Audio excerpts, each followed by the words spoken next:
Mes très chers frères et sœurs, assalamu alaikum wa rahmatullahi wa barakatuh. J'ai lu, masha'Allah, des questions-réponses de Cheikh Al-Albani concernant les sunnas négligés pendant le mois de Ramadan. Et j'aimerais, incha'Allah, vous la lire car elle est extrêmement utile. Bismillah, commençons. Question. Le Cheikh pourrait-il nous dire quelques mots des avantages du mois béni de Ramadan à cette occasion? Cheikh Al-Albani, qu'Allah lui fasse miséricorde, a dit: Allah le glorifié et le Très-Haut dit dans le noble Coran: ô vous qui croyez, ô vous a prescrit à Siyam comme on l'a prescrit à ceux d'avant vous. Ainsi atteindriez-vous la piété? Surat al-Baqarah, verset 183. Ainsi, dans ce verset, comme il n'est pas inconnu à ceux qui sont présents, Allah le puissant et majestueux informe la Ummah de Muhammad sallallahu alayhi wa sallam par ce verset, qui a fait du jeûne une obligation pour eux, de même qu'il l'avait rendu obligatoire aux communautés avant nous. C'est une question qui est bien connue de tous les musulmans qui lisent ce verset et comprennent clairement sa signification. Mais ce dont je veux parler est une autre chose. Une question que très peu de gens remarquent, c'est la parole d'Allah, le glorifié et le Très-Haut, à la fin de ce verset. Ainsi atteindriez-vous la piété. Ainsi Allah, le puissant et majestueux, lorsqu'il commande ses serviteurs croyants ou les oblige à une législation d'habitude, mentionnait seulement l'ordre sans expliquer la sagesse derrière cela. Ceci parce que la sagesse générale, derrière le fait qu'Allah le puissant et majestueux impose des devoirs à ses serviteurs et qui doit les évaluer par cela, pour que deviennent apparents ceux qui lui obéissent et ceux qui lui désobéissent à Allah Azzawajal. Dans ce verset, il a mentionné quelque chose qui n'est pas trouvé fréquemment dans le noble Coran. Il a mentionné la raison de l'ordre du jeûne par sa parole. Ainsi atteindriez-vous la piété. Donc, la sagesse derrière la participation au jeûne n'est pas juste qu'ils doivent s'abstenir de bonnes choses agréables et permises, bien que ce soit une obligation sur la personne prenant part au jeûne. Mais ce n'est pas la seule chose qui est exigée et visée par le jeûne. Allah le puissant et majestueux a conclu son commandement du jeûne en disant: ainsi atteindriez-vous la piété, c'est-à-dire la sagesse derrière la prescription du jeûne, et que le musulman doit augmenter dans l'obéissance à Allah. Donc pendant le mois du jeûne et devenir plus obéissant qu'il ne l'était avant cela. Aussi, le prophète sallallahu alayhi wa sallam a clairement exposé et clarifié ce point de sagesse divine par sa parole, comme il est rapporté dans le Sahih al-Bukhari. Le prophète Muhammad sallallahu alayhi wa sallam a dit: celui qui n'abandonne pas le mensonge et sa pratique, Allah n'a pas besoin qu'il délaisse sa nourriture et sa boisson. C'est-à-dire, Allah le puissant et majestueux n'a pas destiné et voulu par l'obligation du jeûne, qui est de se retenir pendant un temps donné, bien connu tous, qui s'abstiennent seulement de manger et de boire, plutôt ils doivent aussi s'abstenir de ce que Allah le puissant et majestueux leur a interdit en ce qui concerne les péchés et les actes de désobéissance, et parmi cela le mensonge et sa pratique. Donc le messager sallallahu alayhi wa sallam souligne le verset: ainsi atteindriez-vous la piété, c'est-à-dire que vous devez, comme acte d'adoration, pour vous rapprocher d'Allah, le puissant et majestueux, en plus de l'abstention de la nourriture et de la boisson, également vous abstenir des actes interdits comme la médisance, rapporter des histoires pour causer du mal aux gens, le faux témoignage, le mensonge et d'autres parmi ces manières interdites dont nous sommes tous conscients. Donc, il est obligatoire que tous les musulmans soient conscients que les actions qui rompent le jeûne ne sont pas seulement les actes physiques qui sont de notoriété publique, comme manger, boire et avoir des relations sexuelles. Le jeûne ne consiste pas seulement à ce que vous absteniez de cela. Donc, certains savants distinguent et divisent ces choses qui rompent le jeûne en deux catégories. Et ce que je vise par mon allocution en ce temps béni, si Allah le veut, il est particulièrement important que ceux qui font des serments avertissent les gens pendant le Ramadan. Quand ils parlent de ces choses qui rompent le jeûne, alors ils parlent seulement des choses matérielles que nous venons de mentionner, la nourriture, la boisson et les relations sexuelles. Mais ce qu'ils devraient faire en tant que conseiller sincère et personne qui délivre le rappel aux musulmans, c'est de se concentrer sur la deuxième catégorie de choses qui rompent le jeûne. Pourquoi? Parce que les gens se sont habitués à penser que le jeûne consiste juste à s'abstenir. La première catégorie, c'est de s'abstenir des choses matérielles, mais il y a une autre catégorie de choses qui rompent le jeûne, que nous pouvons appeler les choses immatérielles qui rompent le jeûne. Donc, vous venez d'entendre sa parole, prière et bénédiction d'Allah sur lui. Quiconque n'abandonne pas le mensonge et sa pratique, Allah n'a pas besoin qu'il délaisse sa nourriture et sa boisson. Donc, toute personne qui jeûne doit s'examiner et voir. S'abstient-il seulement des choses matérielles ou s'abstient-il aussi de ces choses immatérielles? C'est-à-dire, a-t-il de bonnes manières, un bon comportement quand il vient le mois béni du Ramadan? Si c'est le cas, il a accompli la parole d'Allah, le glorifié, le Très-Haut à la fin du verset. Ainsi atteindriez-vous la piété. Mais quant à celui qui se limite dans son jeûne au seul refus de nourriture et de boisson, mais qui continue à persister dans les mauvaises manières sur lesquelles il était précédemment, avant le Ramadan, alors ce n'est pas le jeûne désiré et exigé par la sagesse derrière la législation de ce noble mois que notre Seigneur le puissant et majestueux indique dans sa parole. Ainsi atteindriez-vous la piété. C'est pourquoi nous conseillons et rappelons à nos frères musulmans et à nos sœurs qui doivent se rappeler cette autre catégorie de choses, celles qui sont immatérielles, qui rompent le jeûne. Et c'est quelque chose dont les prêcheurs et ceux qui cherchent à diriger les gens vers la voie correcte parlent rarement, sans parler des gens de la masse qui ne sont pas conscients de cette catégorie de choses qui rompent le jeûne, c'est-à-dire les choses immatérielles.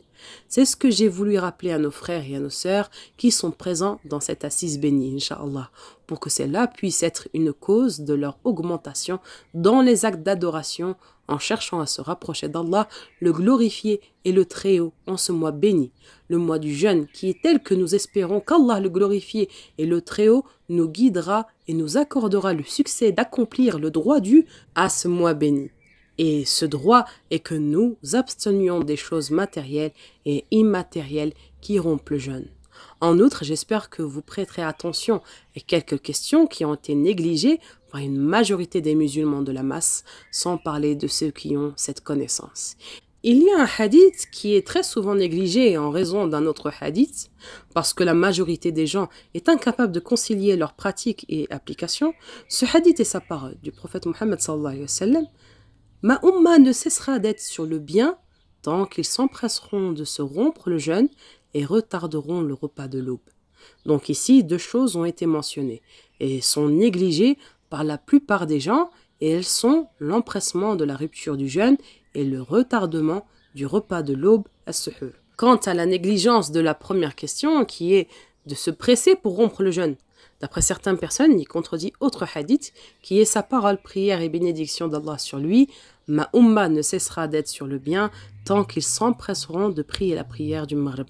Ainsi, nous avons deux commandements, nous presser dans les deux cas. Donc, il apparaît à certaines personnes que nous ne pouvons pas nous empresser d'exécuter les deux ensemble. Mais concilier le commandement de se presser pour rompre le jeûne et le commandement de se presser pour prier la prière du Maghrib est une chose très facile. Et c'est quelque chose que notre prophète sallallahu alayhi wa sallam nous a fait comprendre par son action et sa pratique. Le prophète sallallahu alayhi wa sallam avait l'habitude de rompre le jeûne avec 3 dates. Il mangeait 3 dates, puis il priait la prière du Maghrib. Puis, il mangeait de nouveau s'il trouvait qu'il y avait besoin de manger le repas du soir. Mais aujourd'hui, nous tombons dans 2 infractions. Premièrement, nous retardons l'adhan de son temps légiféré. Alors, après ce retard, vient un autre retard qui est que nous asseyons pour un repas, à part quelques personnes qui sont ardents et prient la majorité du Maghrib à la mosquée. Mais la majorité des gens attendent d'entendre l'adhan et ensuite s'assoient pour manger comme s'ils dînaient ou prenaient leur repas du soir et pas seulement rompre le jeûne. Alors, ce qu'il faut, c'est l'empressement que l'on nous a commandé dans sa parole sallallahu alayhi wa sallam que nous avons mentionné. Ma umma ne cessera d'être sur le bien tant qu'ils s'empresseront de rompre le jeûne. Donc le prophète sallallahu alayhi wa sallam s'attachait à appliquer cette sunna en l'apprenant et en la mettant en pratique. Quant à son enseignement, sallallahu alayhi wa sallam a dit, dans le hadith rapporté par al-Bukhari, dans son Sahih, numéro 1954, Si la nuit tombe de ce côté, il a indiqué vers l'est, et le jour disparaît d'ici, il a indiqué vers l'ouest, et que le soleil se couche, alors le jeûneur rompt son jeûne. Que veut dire le jeûneur rompt son jeûne? Cela signifie qu'il est entré sous l'ordre, qu'il doit rompre son jeûne. Il vient alors l'ordre précédent, où le messager d'Allah sallallahu alayhi wa sallam a encouragé l'empressement de la rupture du jeûne, et le messager d'Allah sallallahu alayhi wa sallam s'employait à appliquer cela même quand il était en voyage. Donc il est rapporté dans le Sahih al-Bukhari, numéro 1955, que le prophète sallallahu alayhi wa sallam a ordonné à un de ses compagnons de préparer l'iftar. Il a alors répondu au messager d'Allah, « C'est toujours jour devant nous ». C'est-à-dire la lumière du soleil, bien qu'il soit couché, sa lumière était toujours claire à l'ouest. Le messager d'Allah sallallahu alayhi wa sallam n'a pas répondu à ce qu'il a dit. Plutôt, il lui a souligné de nouveau l'ordre de préparer l'iftar. Puis le narrateur du hadith a dit « On pouvait voir la lumière du jour devant nous ». C'est-à-dire la lumière du jour, la lumière du soleil. Quand nous avons rompu notre jeûne, il dit « Si l'un d'entre vous était monté sur son chameau, il aurait vu le soleil. » Vu d'ici, le soleil était couché et le messager d'Allah sallallahu alayhi wa sallam a ordonné à un des compagnons de préparer l'iftar. Pourquoi? Pour s'empresser vers le bien. Ma umma ne cessera d'être sur le bien tant qu'ils s'empresseront de rompre le jeûne. Ainsi, l'important est que nous remarquons que l'iftar, qui est légiféré pour être fait rapidement, doit être fait avec quelques dates. Puis, nous devons nous empresser d'exécuter la prière. Seulement après cela, les gens peuvent s'asseoir et manger comme ils ont besoin. C'est la première question que j'ai voulu vous rappeler, qui est comme concilier les deux choses que le prophète sallallahu alayhi wa sallam nous a commandé de nous empresser d'exécuter. Le premier étant l'ordre de ce jour pour rompre le jeûne et le second étant l'ordre de se presser pour exécuter la prière du Maghrib. Donc l'iftar doit être fait avec quelques dates, comme rapporté dans la Sunna, et si les dates ne sont pas disponibles, alors avec quelques gorgées d'eau. Puis on doit prier la prière en commun dans la mosquée. Pour les hommes, la haraj pour la femme si elle veut aller faire la prière. Mais sa prière est mieux quand elle est faite chez elle. Et l'autre question qu'on a posée à Cheikh Albani, que vous vous rappelez, est ce qu'il apparaît dans le hadith précédent, est retarderont le repas de l'aube. C'est-à-dire, ce qui est exigé ici est l'opposé du cas de l'iftar. Donc, sallallahu alayhi wa sallam, le prophète, nous a commandé de nous empresser de faire l'iftar quand au suhur, il doit être retardé. Mais ce qui arrive aujourd'hui est totalement contraire à cela, puisque beaucoup de personnes mangent leur suhur peut-être 1 heure avant l'apparition du fajr. Cela ne convient pas. C'est au contraire à la sunna indiquée par la parole du prophète sallallahu alayhi wa sallam et par sa pratique. Ainsi, les compagnons du prophète sallallahu alayhi wa sallam s'employaient à laisser le suhur si tard que l'un d'entre eux entendait presque l'adhan. Et il mangeait toujours parce qu'il avait retardé le suhur. En effet, il y a un hadith authentique rapporté du prophète sallallahu alayhi wa sallam qui montre la facilité permise par l'islam et qui doit être compté comme un des principes de l'islam, dont les musulmans sont fiers, particulièrement ce qui concerne la question de jeûne. Allah, le puissant et majestueux, a conclu le verset concernant le jeûne avec sa parole. Allah veut pour vous la facilité, il ne veut pas la difficulté pour vous. Surat al-Baqarah, verset 185. Ainsi, facilité, dans sa parole, sallallahu alayhi wa sallam dit, si l'un d'entre vous entend l'appel à la prière et que le récipient est dans sa main, qu'il ne dépose qu'après en avoir bu ce qu'il voulait.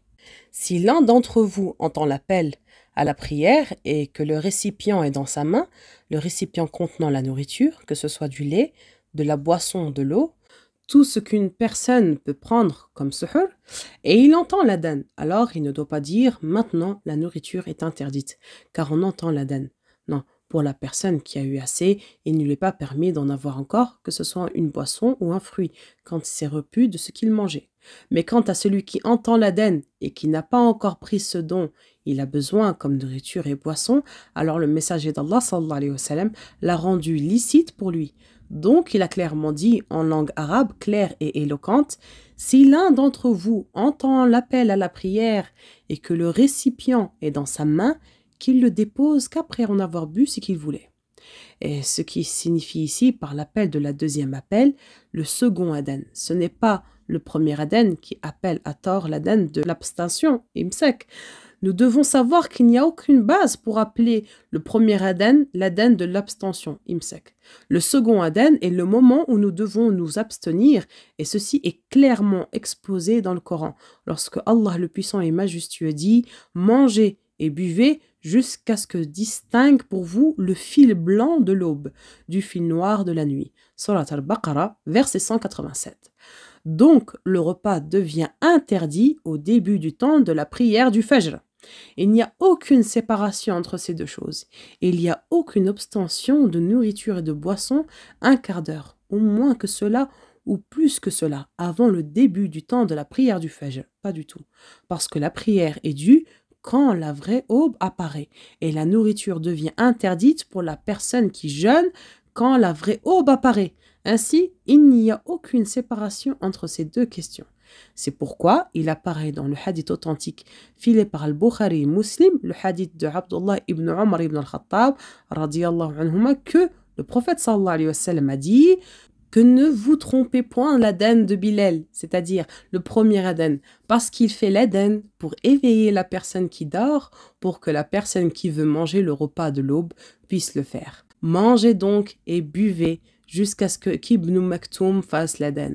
Ibn Maktoum, dont le prénom était Amr, était un aveugle et il était celui pour qui la parole d'Allah le glorifié et le Très-Haut est descendue. Il s'est renfrogné et il s'est détourné parce que l'aveugle est venu à lui.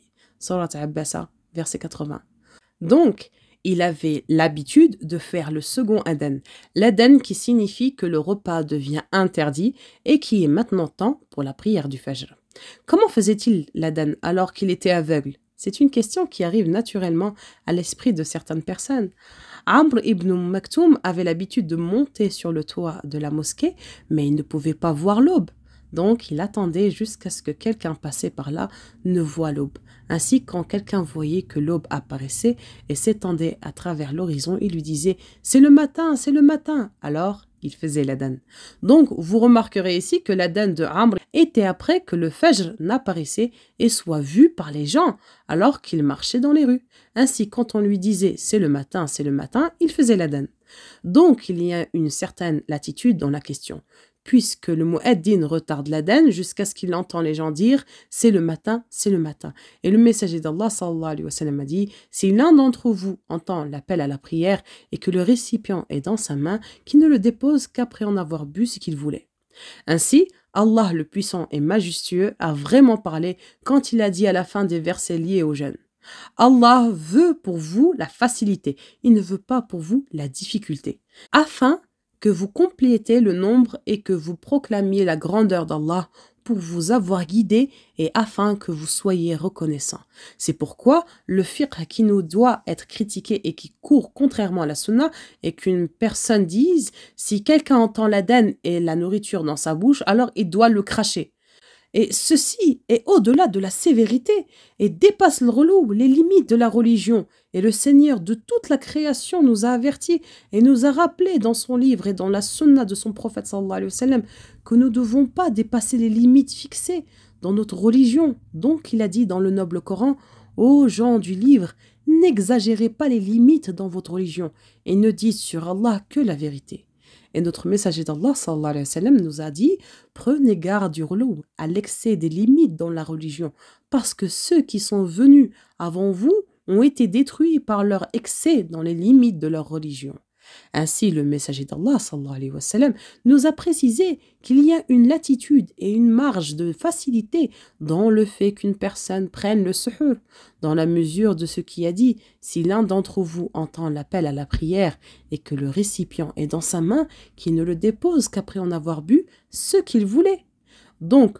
c'est une opposition à Allah et au messager qu'une personne dise que celui qui entend l'adhan alors qu'il a de la nourriture dans sa bouche doit le cracher par terre. Ce n'est pas la sunna, plutôt c'est le contraire à la sunna. C'est contraire à l'ordre clair du messager sallallahu alayhi wa sallam.